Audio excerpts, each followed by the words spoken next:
Welcome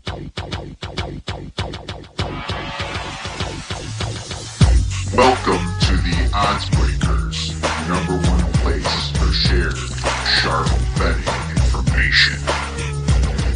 Welcome back to podcast 65 of 2019. I'm your host, Kiev O'Neill. You can follow me on Twitter at OBKievs. Follow us at the Odds Breakers. Check out our social media at the Odds Breakers. We have a great show for you today, my friends. Obviously, I was up in Madtown, if you remember. Got in super late Sunday night, delayed flight, but that's okay. Had a blast with my friends. Didn't get to watch as much college football as I would have liked to, but spent a lot of time at the airport doing my research. I went there a little bit early, and I was delayed anyway, so glad I had my computer and everything and smartphone. But got that taken care of so I could have a show for you today. And actually, I did some Big Ten basketball research and finished that up on my flight into Madison. I was doing that next to Drunk Beavis and Butthead. They were extremely overserved, but that's okay. I just kind of ignored it and did my work. And either way, I got it done. So I'm really happy to bring you a little bit of information on that, this podcast as well. And that way, hopefully this would help you bet a little bit when it comes to basketball season that is already rolling right now. So we're going to do a little recap on college football, a little recap on the NFL, just kind of quick. And then I'm going to tell you about the research that I did in the Big Ten, go over some of the changed players. I have my power rated Big Ten. And, I can tell you where I differ from the market. So we'll go over that a little bit in depth. And then I'll obviously go over misleading final scores, betting spots, Big Ten power ratings, and have D Nasty on for fantasy football. This episode is being brought to you by jazzsports.ag. For a 50% bonus, please visit Jazz Sports and use the promo code Odds Breakers. Terms and conditions apply. If you'd like to help us out and sponsor our podcast and website, we would love to help you out. Please visit theoddsbreakers.com, click shop, and become a member for $17.99 a month. You can get my plays and premium plays before the line moves. For $2 more, you can have all that in the podcast a little bit early. And if nothing else, please visit theoddsbreakers.com and become a free picks newsletter subscriber. Well, obviously, the biggest news that came out of last weekend wasn't Wisconsin beating Iowa. It was LSU beating Alabama. And then right under that, you had Minnesota beating Penn State. And that line kind of told you that Minnesota was a sharp side there. As far as Bama, as far as they're concerned, they still have a fantastic chance to make it, and to make it all the way to the the Final Four, the college football playoff. They just have to make sure that Georgia doesn't beat LSU in the final game, because Alabama's loss is probably arguably better than Georgia. Yet Georgia did beat Notre Dame, and Georgia certainly could use Notre Dame to win out, for their case for sure. But, if you look at the college football AP poll, I believe they do have Alabama higher. And as far as the BCS, that's not out yet. So curious to see where they have that. But either way, Georgia, I think, can control their own destiny as long as they win out. Alabama can't control their own destiny. They need a little bit of help. But my top teams, I actually have it. And no surprises from you, or no surprises you would think. I'm a Big Ten guy. I think Ohio State's the best team in the nation. I have Ohio State number one still. Yes, LSU beat Bama, but everyone's been saying about Bama's problems on defense all year. And, that came to fruition. But it's not like I have them that much better, because I have LSU literally right under Ohio State. And they're second. So they are definitely the second best team in my opinion. And then I have Clemson at number 3. And I have Bama at number 4. Now, they would probably put in like it's between Georgia, Oklahoma, and Penn State, obviously, to sneak in.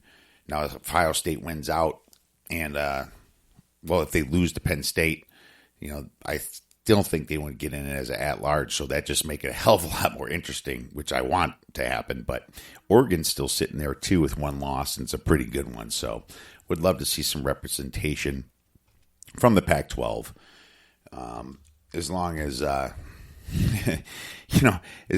long as they don't really screw over somebody that really deserves it. But Bama right now, I don't, with the way they scheduled, do they really deserve it over Oregon? That's a great question. Now, do I have Bama way higher in my power ratings than Oregon? Yeah, I have them like 10 points higher or something like that. So, for the truth is, Bama is probably the better team, but that doesn't mean they're more deserving. But who makes that decision? It's a committee, and they've messed that up plenty of times already. Well, that was the major news in college football. And the NFL came out and said, we can make some really bad teams beat some good teams. And that's exactly what happened.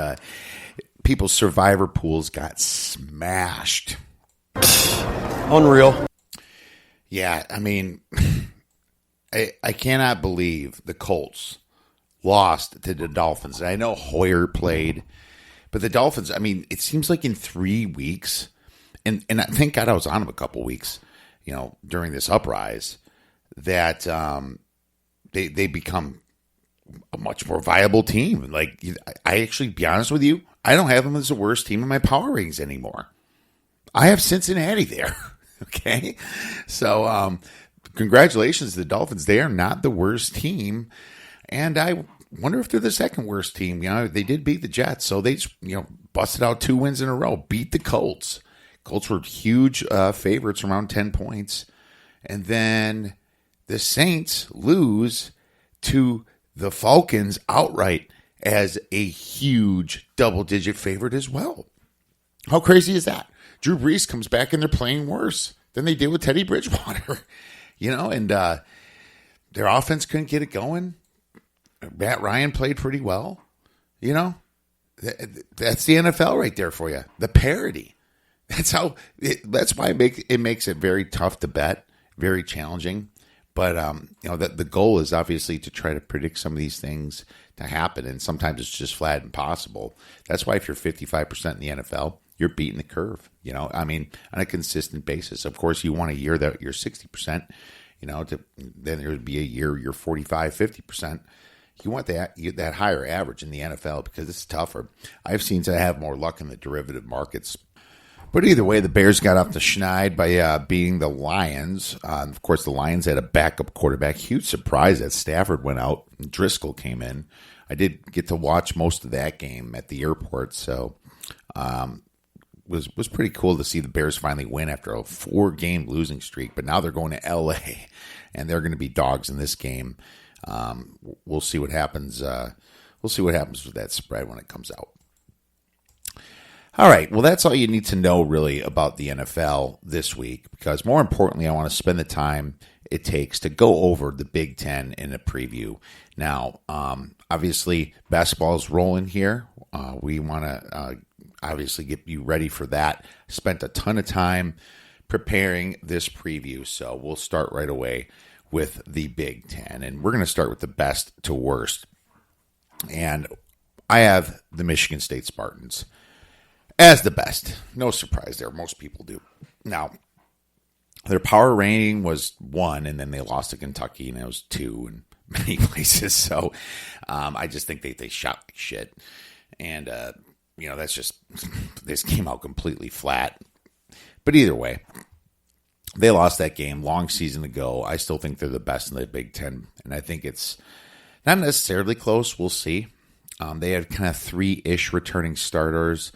Tom Izzo, the coach, of course, is just, highly respected. Cassius Winston is the heart and soul of this team. He's the leader.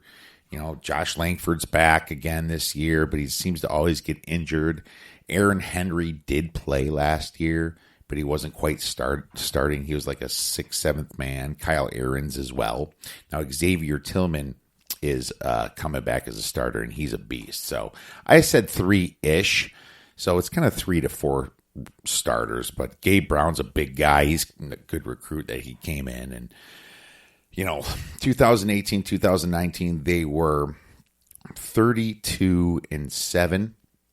They were a huge sports bettor's dream last year. 27-12 against the spread. So a lot of times when this happens, you go the opposite way, right? They come in overvalued when that happens, but we'll see what happens, with Michigan State. You just only use that ATS stuff as part of just a small portion of your handicap. The schedule was it's hard. Of course it is. They always schedule hard. They schedule Kentucky, obviously. They have Duke coming up, and they have Virginia Tech. So yeah, that's their non-conference. Very, very tough teams. Their key losses this year were Nick Ward. He was kind of a beast down low. Kenny Goins and Matt McQuaid. He was a shooter, but they did get a big transfer from Marquette. They got Joey Hauser. So just even though they have not a ton of starters returning for a number one team, they still have a lot of experience on this team. So that's why I like them a lot this year, and I like them to win the Big Ten. But unfortunately, they're only at about plus 150. So that's the problem with this. So not enough juice for me to take that risk. Obviously, if Cassius Winston goes out on injury, to win the Big Ten regular season probably goes completely out the window. All right, this next team that I like in the Big Ten to finish next is Maryland, and they are about a number 12 power rating. And I'm actually going by Team Rankings public power rating for you guys right now. And the returning starters are 3. Mark Turgeon is the coach. Anthony Cowan, it comes back at point guard, and he was awesome. He led the team. He's kind of like the Cassius Winston of this team. Daryl Marshall's back at shooting guard, and Jalen Smith is back at center. And they have some really good recruits and second-year guys. Aaron Wiggins is there, Joshua Tomiak, and I might destroy some names along the way, just to let you know. So that happens every year. But the reason I like them so much is because they didn't lose much for production, They had some huge recruits. They got 3 guys 6'10" and over on the bench, some freshmen there. So I love their inside presence here, and they're just another year older. They had a great recruiting class in 2018. It was one of the top ones. I think it was maybe top 7, top 8 out of the 353 teams in the NCAA. The problem with them last year is that they were a terrible home/road split team. They'd be good at home, like great at home even, and then they go on the road and just lose some teams they shouldn't have freaking lost to. So their only loss was Bruno Fernando from last year, by the way, when it comes to a production standpoint. So definitely like them. They were 17-16-1 against the spread last year, so pretty close to even, and their record was 23-11. Number 3, believe it or not, I have Ohio State. And I say believe it or not because I put them ahead of some pretty serious teams like Michigan, Purdue, and Wisconsin. Chris Holtman is the guy there. And what I like about them is they return Luther Muhammad, Caleb Wesson, Kyle Young, and Andre Wesson. And they have a great transfer that's supposed to be great from Florida State named C.J. Walker. Their only loss, really, was C.J. Jackson. And they have a medium hard schedule because they play UNC, Villanova, but they only get Michigan State once, which is good. Obviously some of the Big Ten teams play certain teams once because there's just so many in the Big Ten.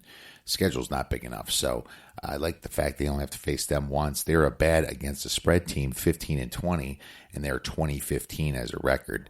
They got really lazy last year. when they got some injuries.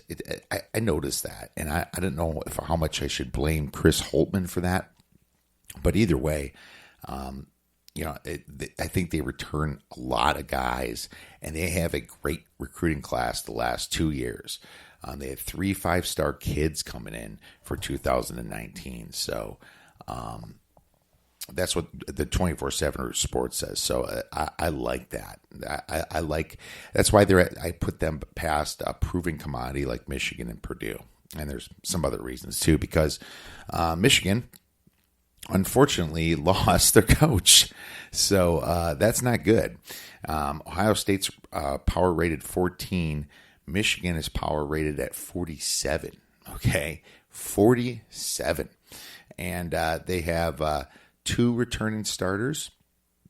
And that's not a lot. Juwan Howard's their new coach, part of the old Fab Five coming in there.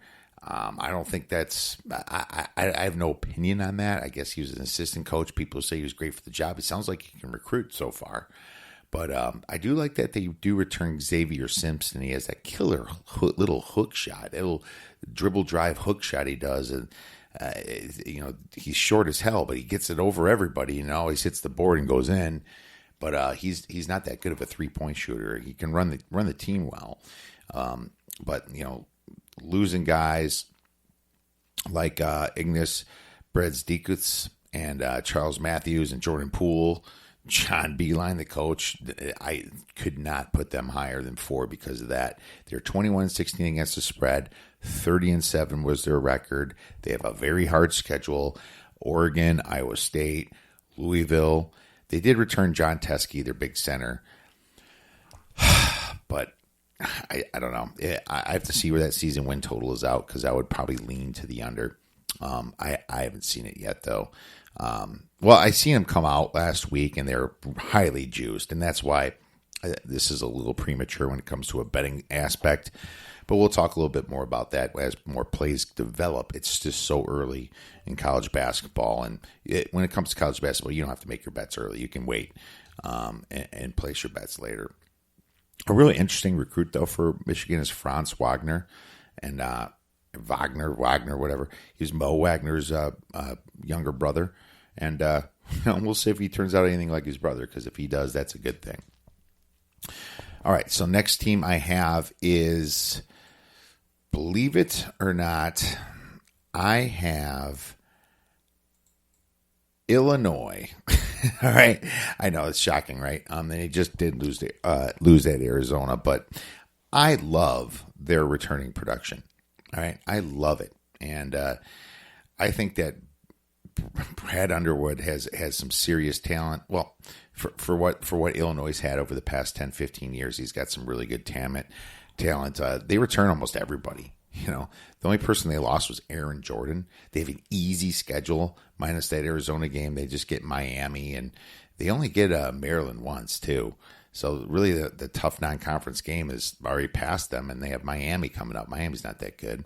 They got Trent Frazier there, shooting guard, Ayo Dosunmu. He's awesome. He was a top recruit. Kipper Nichols, he's great coming back. Georgie's back too, that big Russian center. And they have a new guy also, Coffee Cockburn there. So he's another super tall guy. They're really young last year. And if Frazier can control this team and they can just calm down a little bit and play some better defense, they're going to be in some serious contention here. This is kind of a situation where don't jump on them too soon. Just kind of see when they come together, then jump all over this team. Bet their power ranked at 66, but I like I said, I like them higher up. I have them higher. All right, the next we have is Iowa. Iowa is these next 4 are kind of bunched up anyway. But Fran McCaffrey, he's still got Jordan Bohannon there. He's still got Weiskamp there. He's still got Luke Garza there. Connor McCaffrey and Jordan Bohannon is interesting. When he had that surgery and he thought he was going to miss And according to when I did this on Thursday and Friday, when I finished this, he was still looking okay to play for the season. But they have a good schedule, medium easy, play Texas Tech, which is hard, but they get Syracuse and Michigan State only once. They lost Tyler Cook. Okay, I didn't like that, and they lost Isaiah Moss. But Tyler Cook is almost is probably a tough of a loss as Wisconsin losing Ethan Happ, and we'll get to that. But he's one of the biggest losses in the Big Ten. There's two that are bigger, but as far as effect to this team, Tyler Cook's a big step down. So we'll see what happens with them. They're probably not going to play defense that much again either. It's probably going to be another fast-paced scoring type team. The next team I have is Purdue, and Purdue is power ranked on team rankings at 17. And obviously I disagree with that. They only have two returning starters, really. Evan Brodeur, and Matt Harms, that center that pisses everybody off. But I think that, they're special players. Brodeur is pretty good. Jahad Proctor is supposed to be pretty good. They're 20-15-1 against the spread. They were great against the spread last year. Okay. They're 26-10. They had a good record last year, but losing Carson Edwards was possibly the most impactful loss in the whole Big Ten, because he was run the point. He was everything about that team. And Ryan Klein, Grady Eifert, they're awesome too. Ryan Klein was hitting some sick shots, man. And that I just to put Purdue up here was because of Matt Painter and what he did, and I didn't see any big recruits coming in. I could still be too high on this team. I think they're going to be a little bit overrated. This is a team you want to come in and fade right away, in my opinion.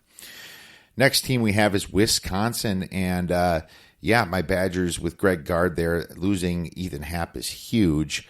They lost Khalil Iverson as well, which was a very good down low rebounder, good defense. The problem with that Ohio State transfer is that Micah Potter is not even eligible to play till December because he came in just a little late. Even though he missed the whole season last year, the NCAA still screwed him. Okay, it's a stupid rule, but we don't even know how good he is. So I have to assume he's pretty good, but I'll tell you this. I like Brad Davidson and his motor and everything, but he's not going to take you to the next level. He'll have some crazy games where he hits some crazy shots and have his great flops and all that. He draws some fouls, but he's not a good free throw shooter, and this team wasn't a good free throw shooter.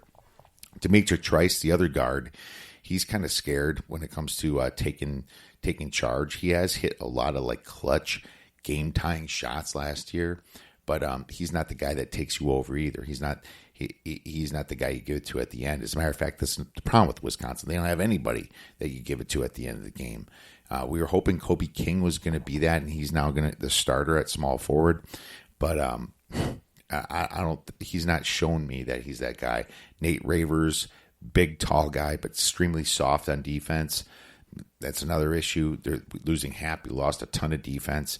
Liam Ford he did put on some weight. I do like that, but he's the guy that really needs to start hitting the hole hard, because they don't got guys that are going to hit the hole. They have a medium schedule. They got Marquette. They got Tennessee, and obviously they just had St. Mary's, and they're 16-17-1 last year against the spread, 23-11. They actually exceeded my expectations last year, so I was surprised they did that, and I'd be very surprised again if they can. They actually have a good 2019 recruiting class so far, so we'll see what happens. 2020 looks really good, actually, so we'll see what happens. And that's in the future, obviously. Kids ain't even there yet. Wisconsin's power rated at 30. I think they're overrated. They're a team you might want to fade. The next I have is Indiana, and they didn't even make the tournament last year. They were 19-16, 15-19 against the spread. They lost Romeo Langford. They lost Juwan Morgan, their best two players. I don't know how good Al Durham's going to play. He's going to fit in point guard, and Trace Jackson Davis is going to fit in at either power forward or centered. I guess Joey Brunk's a Butler forward transfer that's going to come in. But the good news is they have an easy schedule. They have Notre Dame from the ACC, Arkansas, and Florida State only. And but they do get Michigan State twice. Let's see here. So Florida State, yeah, they lost a lot of people this year. So, yeah, Trace Jackson Davis is the son of Eric Davis, actually. And so we'll see if he turns out and he's anything close to his dad that played ball a while back. Al Durham has some serious big shoes to fill if he's going to run the point. Not like Langford was all that great. I didn't think he was. I thought he was a little overhyped. But, we'll see what happens. And it's not an Indiana-type recruiting class the last year. They've been ranking in the 30s the last few years. So I'm kind of concerned for Indiana. Minnesota, they're next. They're power ranked at 51. Richard Pitino still holding on to his job. They have a kid to run the point named Marcus Carr that transferred from Pitt. They return Gabe Kalshur at shooting guard. They have a new kid at starting at small forward at Michael Hurt. And Daniel Orturu is still there. He was a good rebounder, and Eric Curry. Losing Jordan Murphy and Amir Coffey, I thought was pretty bad. I thought that was pretty significant. So we'll see what happens there. But they have a medium schedule. Got to play Oklahoma, Butler, Clemson, and Utah. A bunch of middle-of-the-road teams. DePaul. They only get Michigan State once at least. But both recruiting classes in 2018, 2019 ranked 45th. Exactly. And so I don't like that. And lots of semi-hard games in the non-conference. So I'm thinking this team does not make the tournament. I doubt they get to 18 or 19 wins. All right, we have 4 more teams left. The next one I have is Penn State, coached by Pat Chambers. And they're actually power rated decently at 32. They have 3 returning starters, Josh Reeves, Lamar Stevens, and Mike Watkins. Miles Dredd is now their starting point guard, and Jamari Wheeler is their starting small forward. So I like their returning production. I do. But I think this team is kind of what Nebraska was the last few years. Low floor and high floor and low ceiling. So that's kind of what it feels like. So they could actually, make the tournament, but they're not going to make that much of a splash unless somehow Mike Watkins got a lot better. But, I do like, I do like some of their players. I do like Curtis Jones and definitely like Mike Watkins, Lamar Stevens. But, I just think they kind of lost too much this year. So we'll see what happens. Curtis Jones was a transfer, by the way, I believe, from Oklahoma State. So I think they're going to be pretty good, but I just don't think that they're going to be that good. And I think there's also a chance they can be kind of bad too. So we'll see what happens. Rutgers is the next one. Rutgers is 53rd in the power ratings, and they only return really 2 starters here. They had some really, really bad luck. Their leading scorer, Eugene Omayuri, transferred to Oregon. Okay, he transferred to Oregon, and that was awful. I mean, they needed him back. Shaq Dorson also isn't playing there. They still have Montez Mathis. I do like him. Geo Baker's decent. They do have a transfer from Texas called Jacob Young. But I don't know about the other guys too much. Caleb McConnell, Miles Johnson, Paul McCahey, freshmen, they're coming in. So, there hasn't been a good recruiting class over the last couple years either. So, Steve Bakeel has a hell of an uphill battle here. He always does, though. Poor Rutgers. Next team is Nebraska. And with Nebraska, we have Fred Hoiberg, new coach. I really like him, And, he coached, obviously, Iowa State, and then he coached the Bulls for a while. I never thought he was an NBA coach, but I always thought he would be a good college coach. And so I got to tell you, they returned nobody. Everybody here is new. Hanif Cheatham, Cam Mack, Shamil Stevenson, Derek Walker. All these guys are brand new. They were 17-17-1 against the spread last year. They didn't exceed expectations. They were 19-17 record. They lost James Palmer, Isaac Copeland, Glenn Watson, Isaiah Roby, Thomas Allen. The thing that you have to look at here is that their schedule is really easy. Actually, Rutgers' schedule is easy. I forgot to cover that. But they only get Seton Hall, really. And Nebraska gets Creighton and Georgia Tech.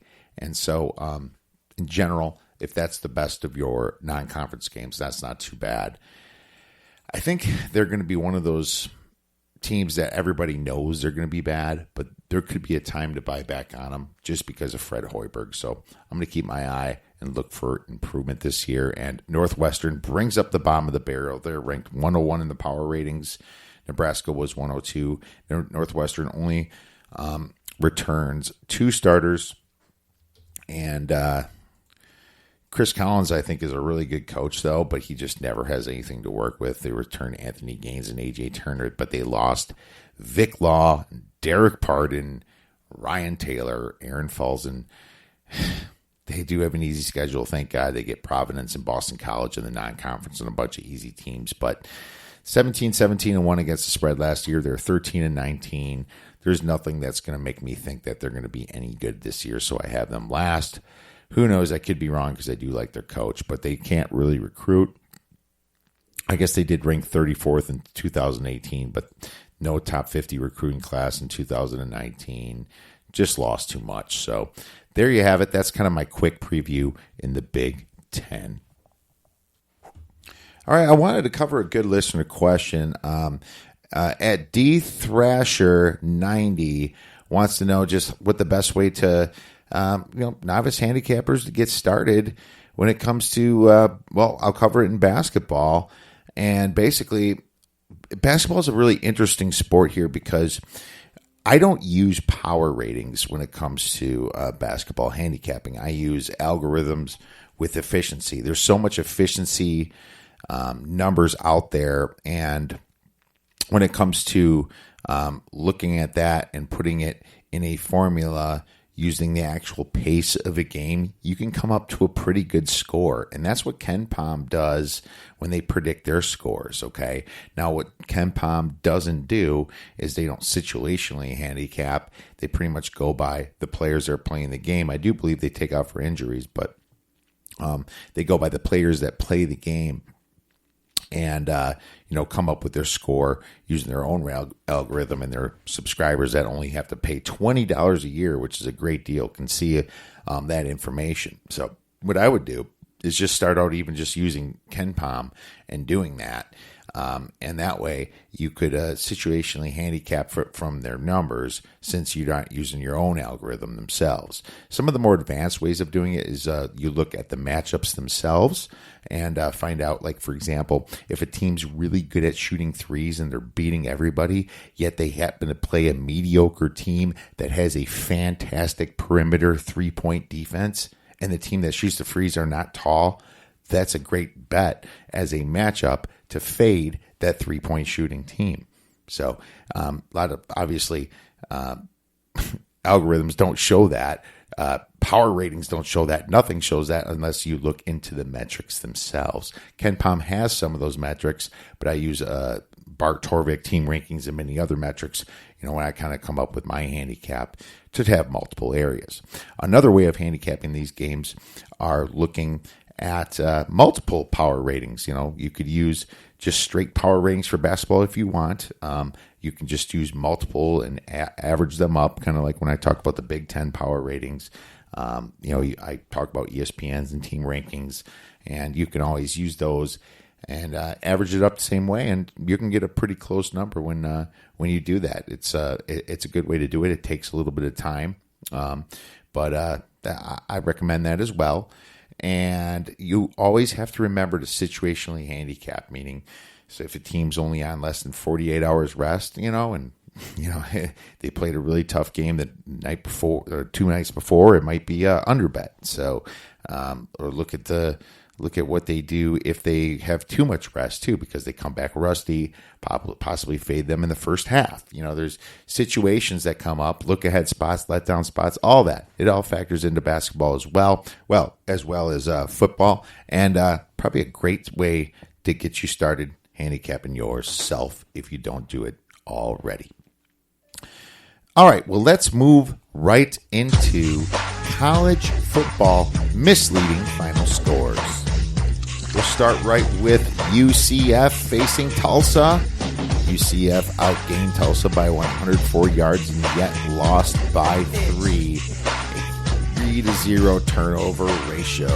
Wow, UCF lost a lot of games this year so far. They've lost at least 3 of them. Texas Tech versus West Virginia. West Virginia outgained Tech by 68 yards, yet lost by 21 points, a 4-0 turnover ratio. Penn State versus Minnesota. Penn State outgained Minnesota by 58 yards, yet lost by 5, a 3-1 turnover ratio. Northwestern versus Purdue. Northwestern outgained Purdue by 90 yards, yet lost the game by 2 points. And now just saying Northwestern actually outgained someone, it shocks me to say that. Louisville versus Miami. Louisville outgained Miami by 50 yards, yet lost by 25 points. That's significant. Outgained them by 50, yet lost by 25. A 3-0 turnover ratio there. Illinois versus Michigan State. Michigan State actually outgained Illinois by 120 yards, yet lost by 3. A 4-2 turnover ratio.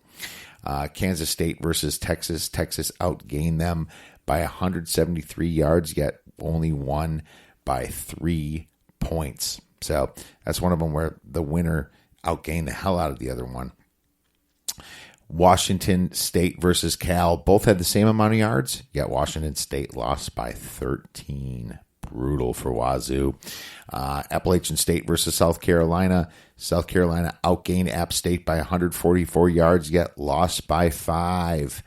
And that was pretty bad for the SEC. Nevada versus San Diego State. San Diego State outgained Nevada by 85 yards, yet lost by 4 points. All right, let's move into college football week 12 betting spots and start right away with the letdown spots. LSU at Mississippi is a letdown spot after they beat Bama. Ooh, we'll see if Mississippi's good enough to even come close, right? Minnesota at Iowa after they beat Penn State is a letdown spot. Virginia Tech at Georgia Tech is a letdown spot for sure because Virginia Tech won against Wake Forest. Vanderbilt hosting Kentucky after they lost 7 games and are now out of bowl contention. Not like anyone's going to back Vanderbilt as it is. We have Rutgers has now 7 losses as well. And I mean, to play Ohio State is like, where are they going to mail it in? I don't know. Wisconsin at Nebraska, I guess, after they beat Iowa. Nebraska can be a sneaky team, and Iowa's always been a tough game for Wisconsin. So it's a slight letdown spot. Get up spots. We got Alabama at Ole Miss. Bama's going to be a very motivated team the rest of the season here since they really can't do anything to schedule any other tough games. Penn State hosting Indiana is a get-up spot. Iowa hosting Minnesota is a get-up spot after that Wisconsin ordeal. Nebraska hosting Wisconsin is a nice little get-up spot after the bye for them. They had a nice bye week. Northern Illinois at Toledo trying to make a bowl game is a get-up spot. Kent State trying to remain bowl eligible is a get-up spot as well. Versus West Virginia at Kansas for both teams really is kind of get-up spots, but more for West Virginia because I believe they're going to be out of bowl contention here soon. And Houston hosting Memphis with 6 losses now is a get-up spot. Look ahead spots. Penn State may be looking past Indiana to Ohio State, but now that they lost, they might pay a little bit more of attention to Indiana, I would think, but you never know. And then Ohio State may be looking past Rutgers to Penn State. Now, Ohio State's a 51-point favorite. I don't think anyone's even come close to winning outright as a 51-point dog in football. Hell, I don't even. This looks like one of those, FCS lines against Bama. It's pretty bad. But Ohio State might bench all their players in the third, and you just have to worry about their third string being better than the Rutgers, which they probably are. But this could be flat for them, and they might only win by 40. Hell, and you can win a bet. Who wants to bet on Rutgers? Well, we'll see. We'll see what happens. So those are your betting spots for this week. And might as well get that right into our free play then for this coming weekend. And we are taking Alabama minus 20.5 against Mississippi State. And Mississippi State, this is not the same Mississippi State. Remember, they're definitely not as good of a team this year. Alabama, just like I said, they have no good schedule to help them get in the college football playoffs. So, for example, if Georgia beats LSU and then you have Oklahoma at one loss there, and you have a possibly even Penn State with one loss there, and then I don't know how they're going to leapfrog them because Clemson's in. You have Ohio State, Georgia, LSU. I mean, it'd be really hard for Bama to get in if that's the case because of the strength of schedule. It's pretty bad. So Bama's going to be looking to blow some people out and having some serious margin here. It's their only chance, in my opinion. I think the players are going to be doing that, even if Nick Saban doesn't care about it. So this is a bet for me. I'm taking them minus 20.5 at Mississippi State. And I think it's going to be a nice I think this one's going to win easily as well. All right, let's get right into our Big Ten power ratings. And we now have to look at Ohio State, even improved more. They're at 30.5. I give them another point on a team they're not supposed to care about. They still beat the hell out of anyway by 50-some points, beat Maryland. Ohio State, in my opinion, is the best team in the nation.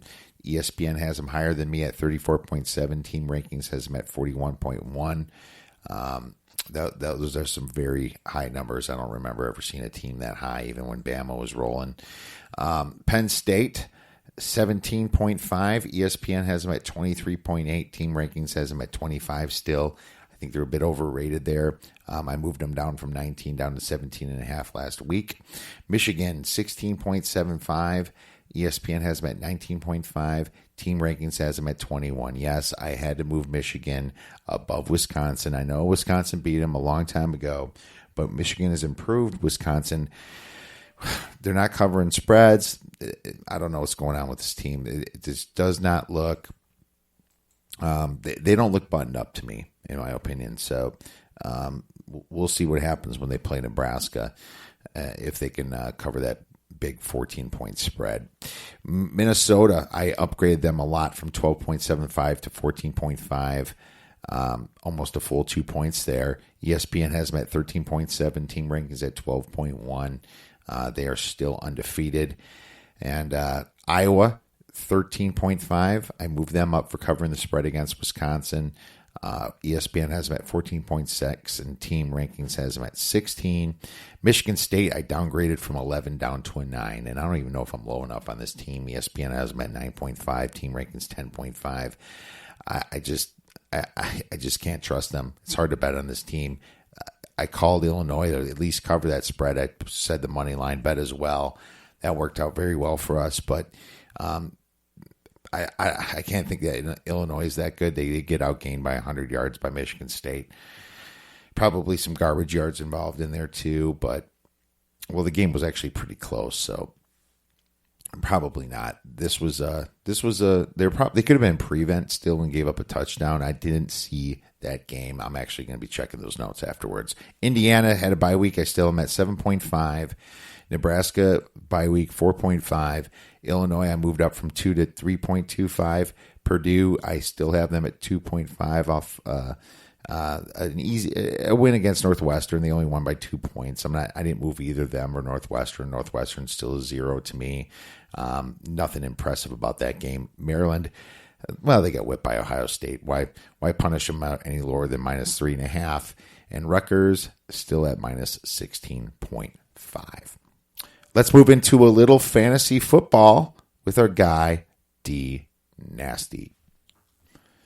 All right. Well, we have fantasy football week 11 back for you, and we have our guy, D Nasty, on the horn. This episode is being brought to you by Thrive DFS. For a $10 bonus, please visit theoddsbreakers.com/thrive-DFS. Dave, how the heck you doing, man? Good. Nice seeing you this last weekend in Madison. Good to have you home. Yeah, man. It was there for a little bit. It went too quickly, but I had a blast. Absolutely saw a lot of family and friends, and the Badgers won, so that was important. And then we got to watch the NFL a little bit. Looks like the Packers won, the Bears won. Kind of worked out for us that way. So pretty happy about that, my man. But yeah, man, I was delayed a little bit, so I can't. After this, I'm going right to bed. But let me get this out. So, but more important, I just wanted to make sure that the podcast got out correctly, and so everybody can hear what to do in fantasy and the work that I put into it. So, happy to bring that to everyone. And the bye weeks are coming up. Dave, who is on bye for week 11? All right, great. Well, we have 4 this week, actually. 4 buys this week. First one is going to be a major one. That's going to be the Packers. So you're going to have quite a few Packers probably. Devontae Adams, Aaron Jones, of course, Aaron Rodgers. And then you might have MVS as well. He's tailed off the last couple weeks, but if you have any of those guys, definitely get them out of your lineup for this week. The Giants, they actually have some guys you might be playing as well. Slayton, who just had a big week this last week. Golden Tate. And then we have Saquon Barkley and Daniel Jones, who's actually come on strong the last couple weeks. So any of those guys, and Evan Ingram too. But he was injured this past week. We'll get to that in a little bit here. So get those guys all to your lineup. And then we have the Seahawks who are playing tonight, actually. A couple big ones for them as well. Russell Wilson, DK Metcalf, Chris Carson. So any of those guys, you definitely get them out of your lineups. And then the Titans. Not as many guys probably on the Titans that you'll have, but definitely Derrick Henry. Maybe Ryan Tannehill. We're not sure if you'd be starting him in any of your leagues. There are a couple of the receivers, Corey Davis or A.J. Brown. That would be all we have for buys this week. Well, yeah, they still a decent amount. Obviously, last week we had 6 teams on bye. And everybody, fantasy football week 11, these next 3 weeks are key for most people. I mean, there's just been very few people clinch the playoffs. These 3 weeks will determine if you make the playoffs. So that's why it's so important here. Just remember that. Get your lineup set right now, and then make adjustments later. Put in the guys that are not injured, and then if they're questionable or something, you find out before the game and then put them in. Don't have any stupid mistakes of guy getting a late scratch that was questionable all week. That's been happening all the time. I'm sure it happened with Matt Stafford and a bunch of people this week. So key injuries, Dave, and the good news. I only have 3 of them. I mean, and I don't even know how bad some of them are injured. Devontae Freeman has a foot injury, and it doesn't look good. He's got an MRI coming in. I didn't see a report on it, but maybe you have They're more. saying 2 to 3 weeks right now. Yeah. I feel like he's missing at least next week too. So I agree with that, and so I don't think they're going to rush him back. It's not like the Falcons are poised to make the playoffs. Although they did beat the Saints, which was nuts. Yeah. And then the Lions, a couple guys got concussions. Ty Johnson got the concussion, and so did Ricky Wagner. And you never know with concussions. A lot of times they sit out the next week. So that's all I have for really impactful offensive players. Dave, do you have anything? No, we just had Matt Stafford that was out this past week with the back injury. And then Evan Ingram didn't play this week as well again. So those are the only other 2 injuries I had this week. Yeah, Evan Ingram was he out last week too? He was out last week as well. Yeah. So no new injury. Yeah, interesting. Yeah, so kind of good news that people didn't lose too many people. I wonder how bad Stafford's back is. That's really question what the hell happened there. I I don't even know. I think he's week to week too, right, Dave? He is week to week right now. He was going to try and play last week, but the team held him out, though. He wanted to play, but they told him he couldn't. All right. Well, why don't you start with the waiver wire? All right, great. Actually, some nice waiver wire pickups this week that we have to talk about.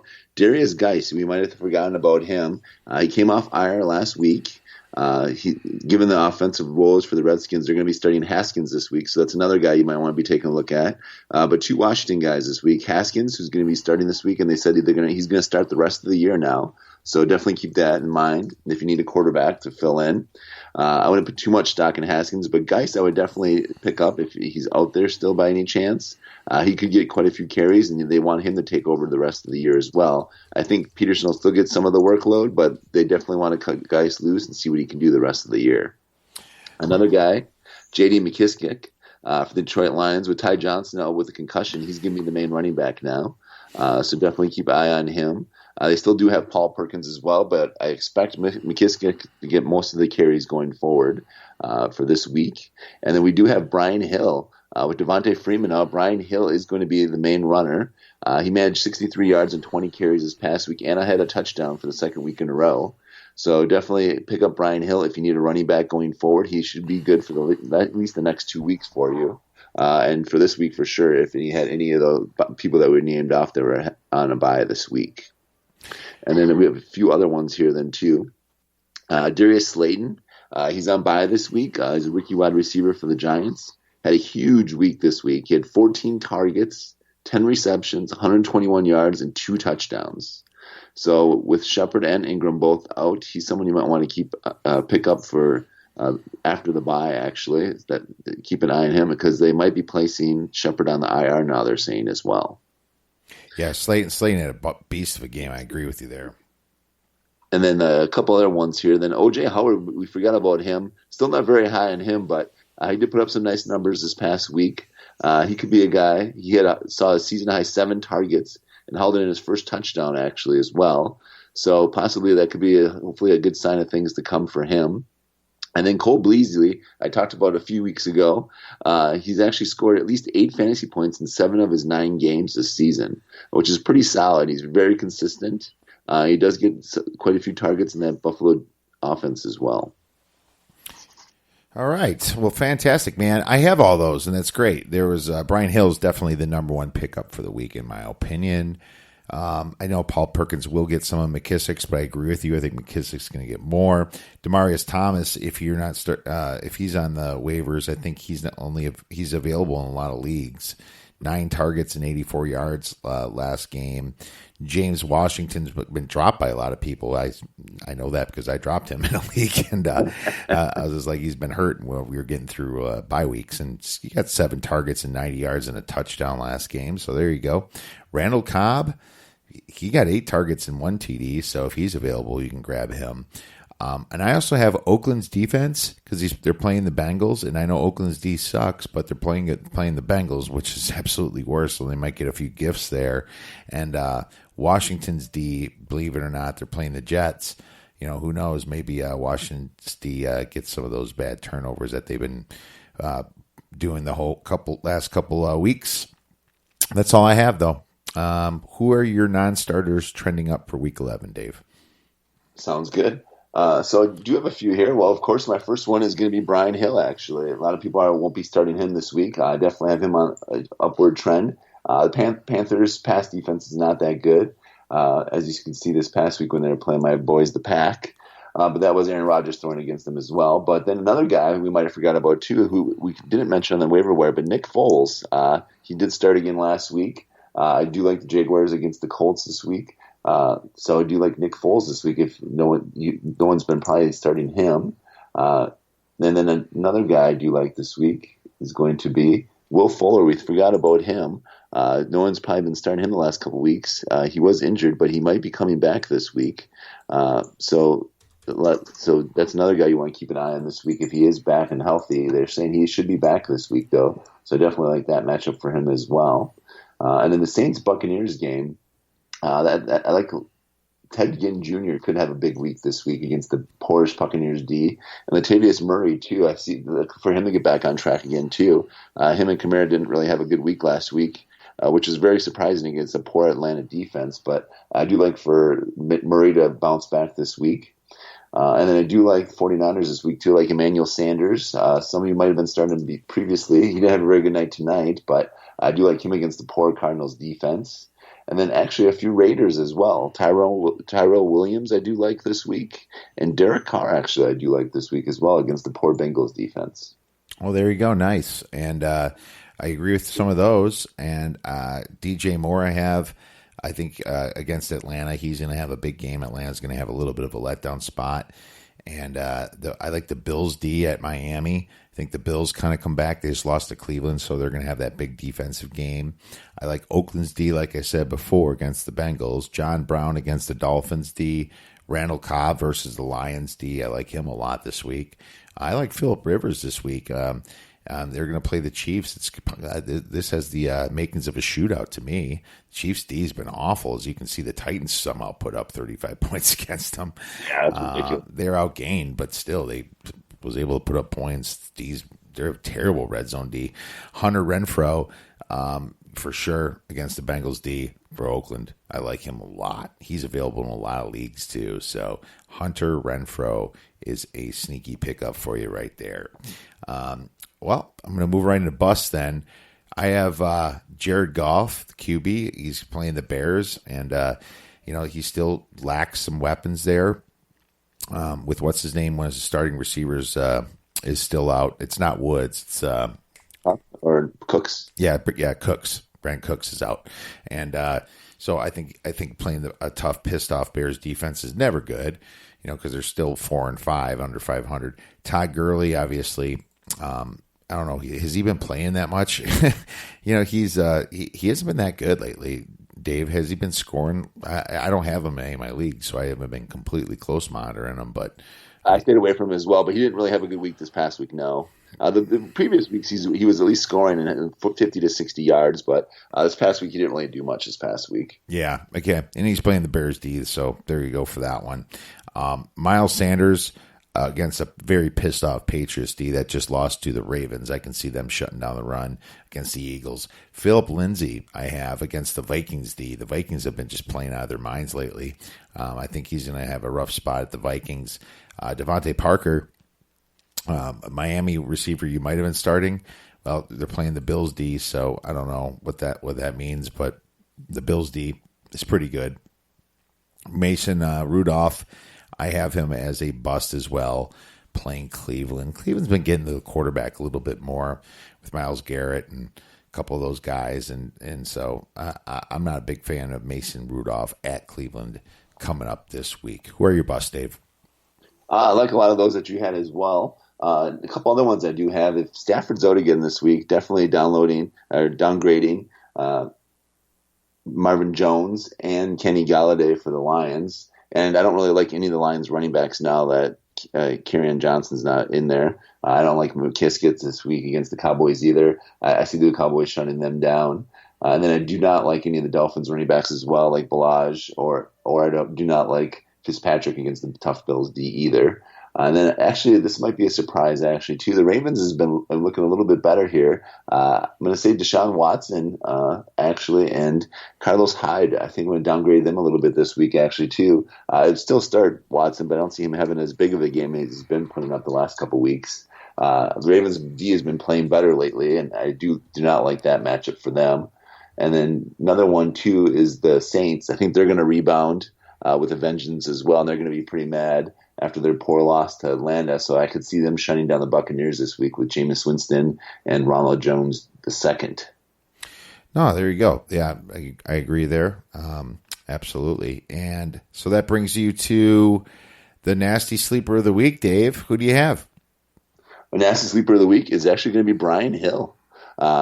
He's the guy we talked about on our pickups this week. I know they're playing a good defense in the Panthers, but I look for Brian Hill as my D-nasty sleeper of the week. Oh, I like it. So you got a pickup guy and a guy to start right away. So better spend your money.